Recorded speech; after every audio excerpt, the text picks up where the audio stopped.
देश की अर्थव्यवस्था की नब्ज बताने वाला दस्तावेज आर्थिक सर्वेक्षण 2014-15 शुक्रवार को लोकसभा में पेश कर दिया गया।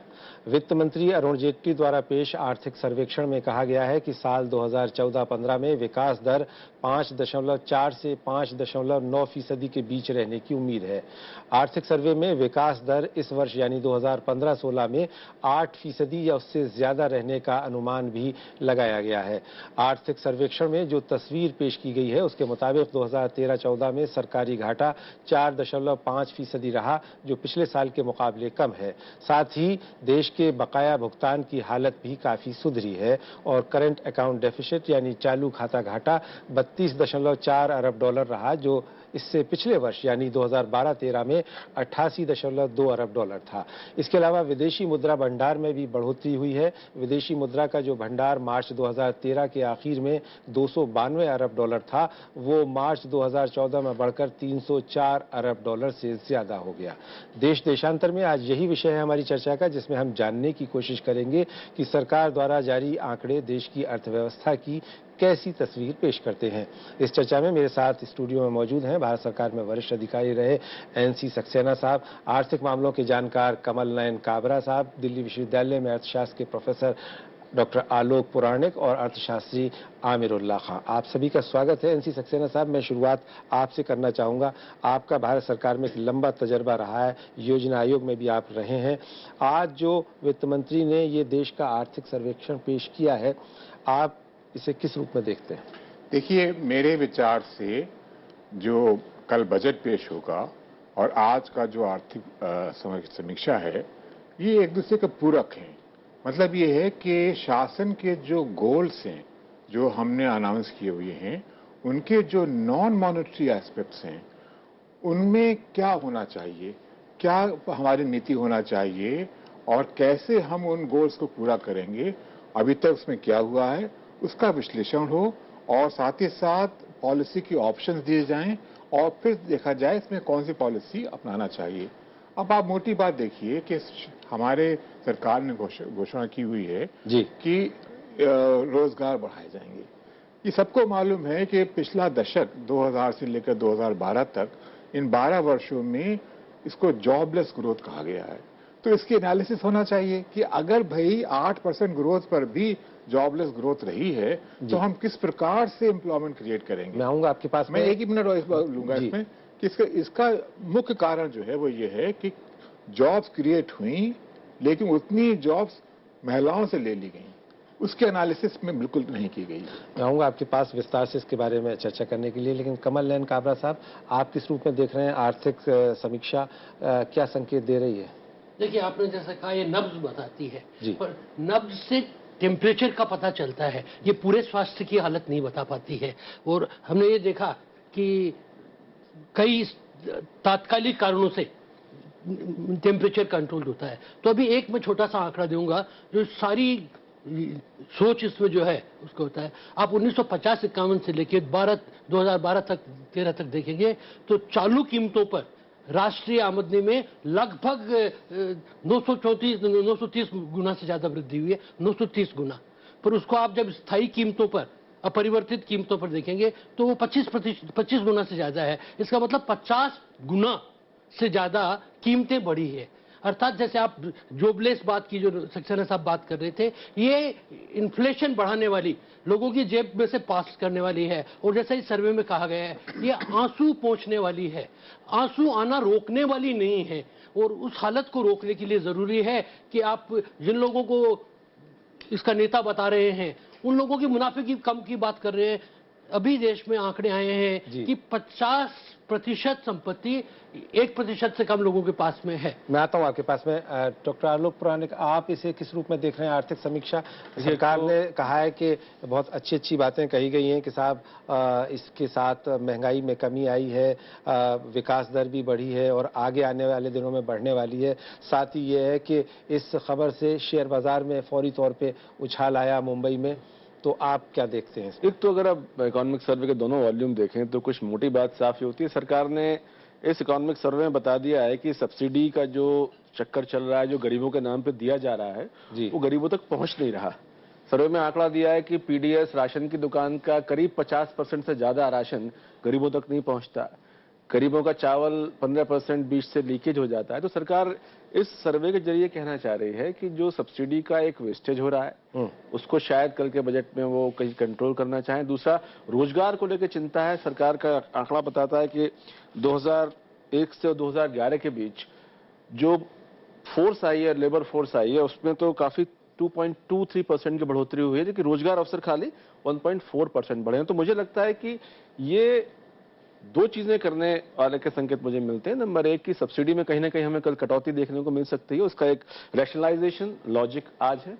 दूसरा, रोजगार बढ़ाने के किस तरह के एक्शन टैक्सेस के जरिए लिए जा सकते हैं, उसका कल हमको देखने को मिल सकता है। अगर ये दोनों चीजें नहीं हुई तो फिर हमें कहना पड़ेगा इकोनॉमिक सर्वे और एक्चुअल बजट में कोई सीधा लिंकेज हमको दिखाई नहीं पड़ता। जी, आमिरुल्लाह खान साहब, आर्थिक समीक्षा आपको क्या संकेत दे रही है, और कल जो बजट आने वाला है क्या हम माने कि इसी की वो एक कंटिन्यूटी में होगा या इससे कुछ अलग होगा?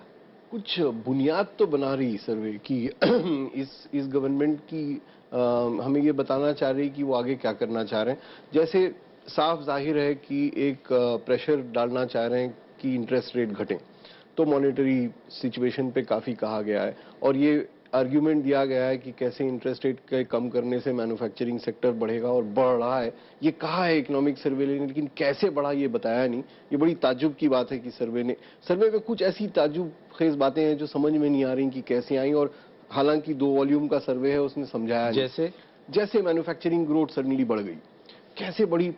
दूसरे की 8% ग्रोथ होगी अगले साल, वो जो बदल गए हैं डेफिनेशंस उसकी वजह से होगी। उससे ये लगेगा कि 5 से 8 हो जाएगी, ये गलत होगा कहना। तो ऐसे 2-4 जगहों पे एक आर्ग्यूमेंट कर रहा है सर्वे कि हम सरकार में ये 2-3 चीजें करना चाह रहे हैं। एक, जैसे सब्सिडी की बात हो गई ऑलरेडी कि सब्सिडी हम कम करेंगे, और कठिन सवाल है ये, और कठिन डिसीजंस लेने पड़ेंगे कल, उसका एक बेसिस बन रहा है इस सर्वे में। जी, मैं आता हूँ आपके पास में। इस वक्त मुंबई से, जो देश की व्यापारिक राजधानी कहा जाता है, हमारी सहयोगी आरफा खानम हमारे साथ जुड़ गई हैं। आरफा, आर्थिक सर्वेक्षण पेश किया गया वित्त मंत्री अरुण जेटली की तरफ से आज लोकसभा में, और उसके बाद खबर आई कि सेंसेक्स ने 256 अंकों का उछाल लिया। तो आप वहां मौजूद हैं मुंबई में, क्या खबर है, किस तरह की प्रतिक्रिया है व्यापारिक और कॉरपोरेट जगत में? जी हाँ कुर्बान साहब, जिस तरह से आपने देखा रेल बजट के बाद से जो बहुत ही गुनगुनी ल्यूकवार्म रिएक्शन रही है, फिलहाल इकोनॉमिक सर्वे जो आया है उसके बाद से काफी अच्छा रिएक्शन कम से कम बाजार में देखने को मिल रहा है। जो सेंटिमेंट है वो अच्छा देखने को मिल रहा है, और खासकर बात ये हो रही है कि अच्छे दिनों का बजट है। और मन की बात हमने बहुत सुनी है प्रधानमंत्री की, अब उनके धन की बात कैसी होगी इस पर सबकी नजर है। फुल फ्लेजेड पहला बजट होगा मोदी सरकार का ये, और खासकर जो कॉर्पोरेट इंडिया है उसका काफी जोर है। उनकी इस सरकार से काफी उम्मीदें भी हैं कि ये सरकार काफी कुछ कर सकती है, और जिस तरह की रियायतों की उम्मीद की जा रही है मोदी सरकार से, ये बहुत महत्वपूर्ण है कितनी रियायतें मोदी सरकार दे सकती है, और उम्मीदें जो हैं वो भी बहुत ज्यादा हैं। रियायतों का अगर हम जिक्र करें तो टैक्सेस में काफी रियायतों की उम्मीद की जा रही है। हालांकि हम जानते हैं कि पूरी दुनिया में जो लोएस्ट टैक्सेस हैं कॉर्पोरेट्स पर वो भारत में है, उस सब के बावजूद इससे भी कम करने की उम्मीद की जा रही है, और कुछ ना कुछ ऐसा करने की बात हो रही है जिससे कि जो इन्वेस्टमेंट रिवाइवल है, जो कॉन्फिडेंस है वो वापस आए और इन्वेस्टमेंट बढ़े, डोमेस्टिक इन्वेस्टमेंट बढ़े, फॉरेन इन्वेस्टमेंट बढ़े। इसके अलावा जीएसटी इंप्लीमेंटेशन का जो रोड मैप है उसके ऊपर ज्यादा जोर है और ज्यादा उम्मीदें हैं कॉर्पोरेट सेक्टर की, खासकर कि अगर ये ठीक तरीके से इंप्लीमेंट होता है तो एक बड़ा गेम चेंजर साबित हो सकता है अपने आप में। लेकिन एक जो उम्मीद है कॉर्पोरेट सेक्टर की, जो पता नहीं किस तरह से सरकार इसको डील करेगी, हैंडल करेगी, वो है सरकारी खर्चों में कटौती की।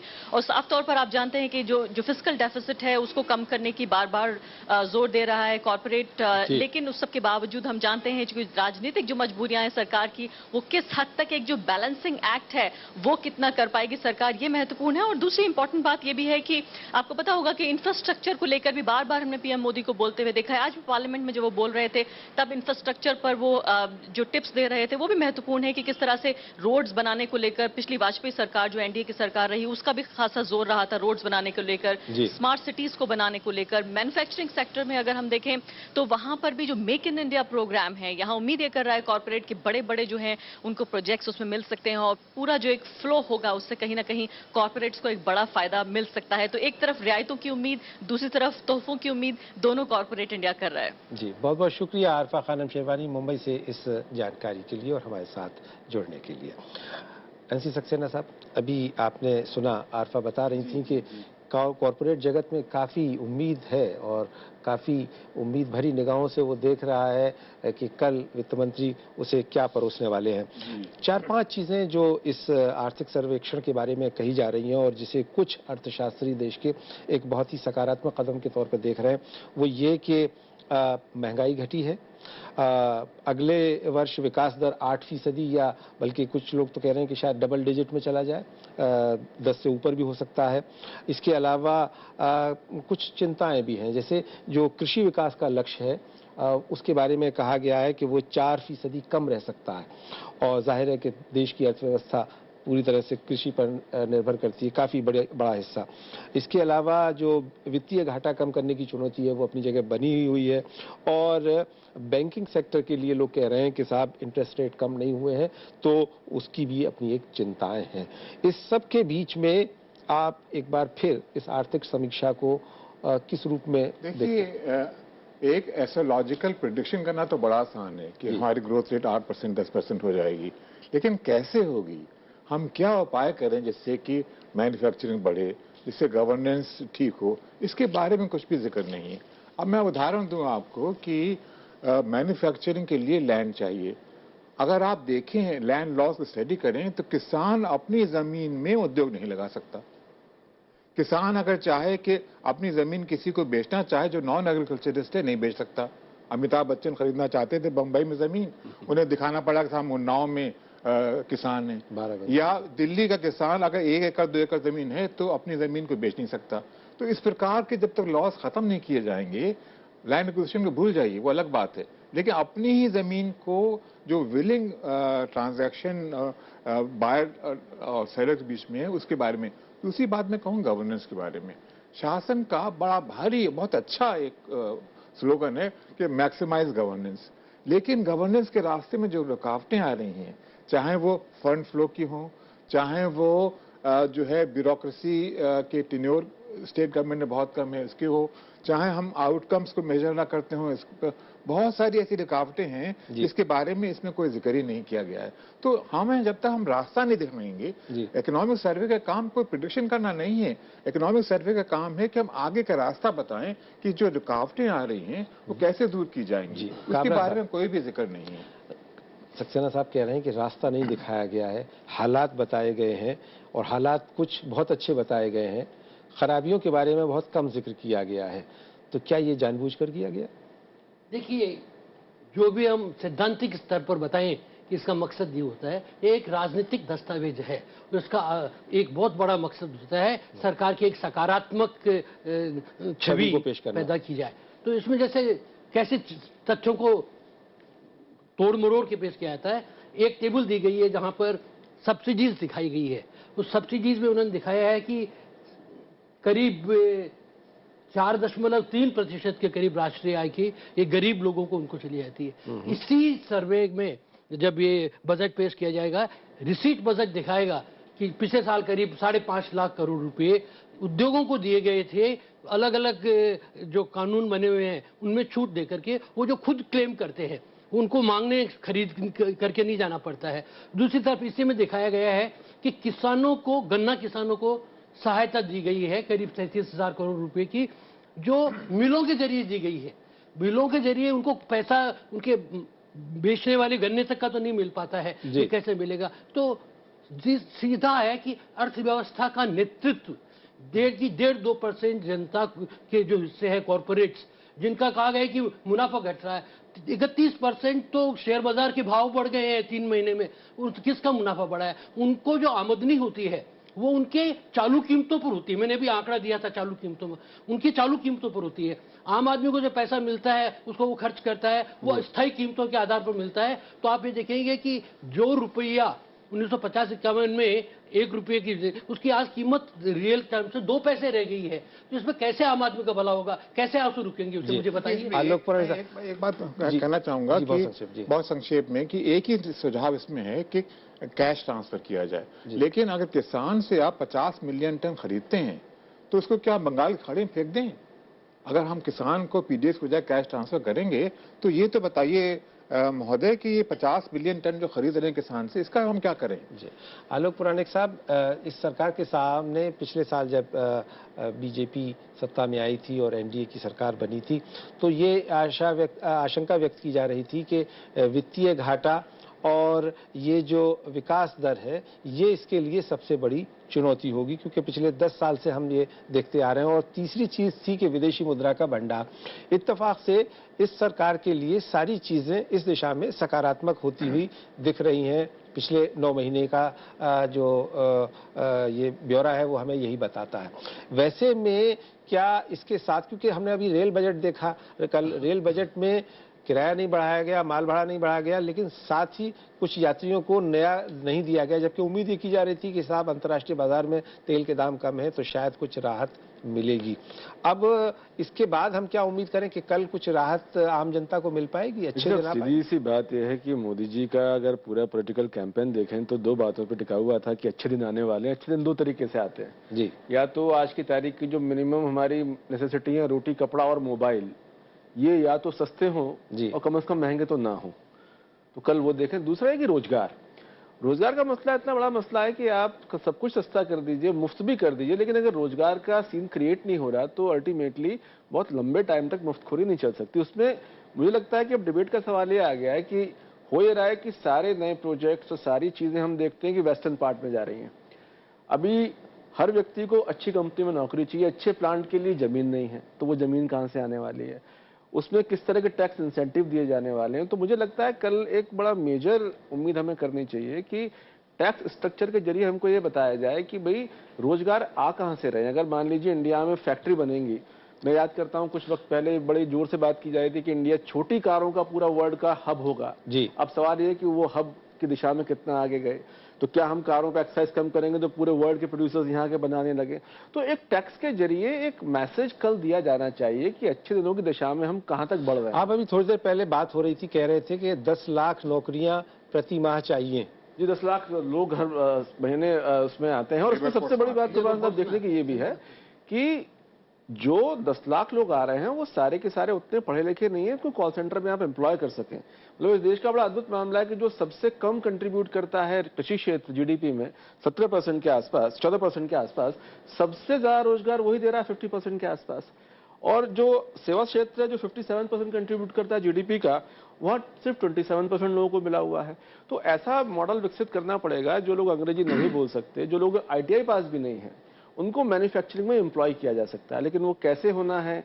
क्या टैक्स के जरिए होना है, टैक्स इंसेंटिव के जरिए होना है? वहां पर डिबेट ये उठेगी कि साहब अगर टैक्स इंसेंटिव दिए जा रहे हैं तो ये कॉर्पोरेट को फायदा दिया जा रहा है, रोजगार वहीं से आना है। तो ये एक इस तरह उलझा हुआ सवाल है कि हमें देखना पड़ेगा कि पॉलिटिकली और इकोनॉमी सेंसिटिव सवाल को किससे टैकल करते हैं। जी आमिरुल्लाह खान साहब, इकोनॉमिक सर्वे देखने से ये पता चलता है कि हिंदुस्तान की जो हमारे देश की इकोनॉमी है, अर्थव्यवस्था, उसकी काफ़ी रोजी पिक्चर पेश की गई है। और शायद ये कोशिश भी की गई है कि ऐसा दिखा करके हम विदेशों से काफ़ी पूंजी निवेश हासिल कर सकते हैं, जो इस सरकार का एक बड़ा मकसद भी रहा। अभी कुछ दिन पहले जीडीपी के आंकड़े आए थे और उनमें भी कुछ बदलाव किया गया था और कहा गया था कि शायद हमारी विकास दर बेहतर हो गई है। तो क्या वाकई ऐसा है या ये हम दिखाने की कोशिश कर रहे हैं? थोड़ी बहुत बेहतरी तो हुई है, लेकिन ये जो बहुत ज्यादा बताई गई वो ये सिर्फ बेस ईयर बदल के कि हमने 2003-4 की जगह हमने 2010-11 ले लिया, थोड़े से कांस्टेंट प्राइसेस, मार्केट प्राइसेस का थोड़ा फेर बदल किया तो उससे थोड़ी बढ़ गई है। तो हमें ये नहीं करना चाहिए कि हम पिछले दरों से इस दर को नापें, हम एक ही बेस पे नापें तो ये लगेगा कि थोड़ी सी माइनर सी इंप्रूवमेंट हुई है। मसला, ज्यादा बड़ा मसला ये है कि अगर आप ये भी इस वाली आर्थिक समीक्षा देखें तो उसमें ये कहा गया है कि पब्लिक इन्वेस्टमेंट चाहिए। दूसरी तरफ से ये साफ इंडिकेशन है कि फिस्कल डेफिसिट कंट्रोल करेंगे। ये दोनों एक साथ कैसे होंगे ये समझ में नहीं आ रहा है। उसकी वजह से ये होगा कि पब्लिक इन्वेस्टमेंट नहीं, अगर कम करते हैं तो नौकरियां नहीं बनेंगी, नौकरियां नहीं होंगी तो सारा वो जो इलेक्शन प्रॉमिस था उसका क्या होगा। अगर हम प्राइवेट सेक्टर में को कह रहे हैं कि इन्वेस्ट करें तो प्राइवेट सेक्टर को इंसेंटिव देने होंगे, इंसेंटिव देंगे तो फिर फिस्कल डेफिसिट का मसला होगा। आखिरी में इकोनॉमिक सर्वे के आखिरी चैप्टर में बताया गया है कि हमारी एजुकेशन और हेल्थ की हालत बहुत खराब है, और ये बड़ी अच्छी बात है इस इकोनॉमिक सर्वे की, उसने साफ साफ कहा है कि इतनी बुरी हालत है हमारी। जो अच्छी इमेज बताई, जो स्वीट स्पॉट बताया गया है शुरू में, वो आखिरी के चैप्टर में बताया गया है कि बहुत बुरा हाल है हमारा, लेकिन उसमें एक जुमला ये नहीं है कि उसको कैसे हैंडल किया जाएगा। और साथ ही सब्सिडी को खत्म करने की बात है, क्योंकि वित्त मंत्री बार बार कहते हैं कि रैशनलाइज किया जाएगा। हाँ, एक बात जो बार बार आती है, जो सक्सेना साहब ने अभी कहा कि प्राइवेटाइज करेंगे, लेकिन कैसे प्राइवेटाइज करेंगे। जैसे वो एक 10,000 करोड़ का एक पुल बना था पिछले बजट में, वो कहाँ गया, बना नहीं बना। वो एक और इंस्टीट्यूट बनना था, 100 करोड़ उसके लिए दिए गए थे, या 500 करोड़ पीपीपी का इंस्टीट्यूट, उसका क्या हुआ। इन सब चीजों का जिक्र नहीं है जो समीक्षा में होना चाहिए था, कि हमने 9 महीने में ये कहा था और ये यहां तक पहुंची है। तो जो बुनियादी बातें की थी बजट ने पिछले साल की, कि इस बुनियाद पे हम आगे बढ़ेंगे अपने रिफॉर्म प्रोसेस में, वो बातें हमें दिखाई नहीं दे रही। शायद कल उनका कुछ खुलासा निकले, कल उनका कुछ खुलासा हो। लेकिन कमल नयन काबरा साहब, आपको लगता है कि जो टैक्स स्ट्रक्चर है हमारा, उसमें आम आदमी पे टैक्स बढ़ने वाला है या राहत मिलेगी? इसमें 2-3 बातें बिल्कुल स्पष्ट है इसको देखने से। एक तो ये कि हमारा जो रेवेन्यू एक्सपेंडिचर है उसका अनुपात जीडीपी से देखें तो दुनिया में सबसे कम में से है। टैक्स जीडीपी रेशियो है वो भी सबसे कम है। और अभी बताया गया था कि कॉर्पोरेट टैक्स दुनिया भर में सबसे कम है। तो इस हालत में जो सबसे संपन्न है, आप उनसे सबसे कम उनको रियायतें देकर के, या यहाँ तक शिकायत की गई है कि उनकी तो अभी हालत खस्ता है, वो विदेशों में इतना पैसा लगा रहे हैं, शेयर बाजार में इतना पैसा लगा रहे हैं, ऐसी जेट्स जो बनाने के लिए दिए गए थे उनको, वहां पर उन्होंने रियल एस्टेट में ट्रांसफर कर दिया है। आप कानून को जो बनाते हैं, जिन शर्तों पर देते हैं, एक अच्छी गवर्नेंस का मतलब ये होता है कि आप काम जो देंगे जिस मकसद के लिए देंगे उसको करेंगे। तो आप तो इनकम टैक्स वालों को ये बता दिया गया है, इन सब लोगों को छापा देने के लिए घर पर मत बुलाओ, उनके कर्मचारियों को ही बुलाओ। इक्वालिटी बिफोर लॉ नहीं होती है तब तक टैक्स एग्जम्पशन नहीं होगा। और एक बहुत खतरनाक चीज जिसकी संभावना है कि जो टैक्स हेवंस में हिंदुस्तान का पैसा बाहर जा रहा है, लगता है कि एससीजेट्स फाइनेंशियल के सेक्टर के लिए भी बनाने जा रहे हैं, जैसा अखबारों में आया है, तो यहीं पर टैक्स हेवन हो जाएगा, बाहर नहीं भिजवाना पड़ेगा। जी, काला धन क्रिया होगा तो टैक्सेशन में जीएसटी जो आएगा, एक हिंदुस्तान बहुत विषमतामय अर्थव्यवस्था, एक मिनट बहुत विषमतामय अर्थव्यवस्था है, वहां पर आप टकेसेर भाजी टकेसेर खाजा नहीं कर सकते कि सबको एक ही रेट लगाएंगे। भैया जो गरीब आदमी है, जो कम पैसे वाला है, तो आप एक चीज कर दीजिए कि 50 गारंटी मत दीजिए, मिनिमम इनकम की गारंटी रोजगार के थ्रू दे दीजिए, सब कुछ अपने आप संभाल लेंगे। मैं 2 छोटी छोटी बातें कहना चाहूंगा।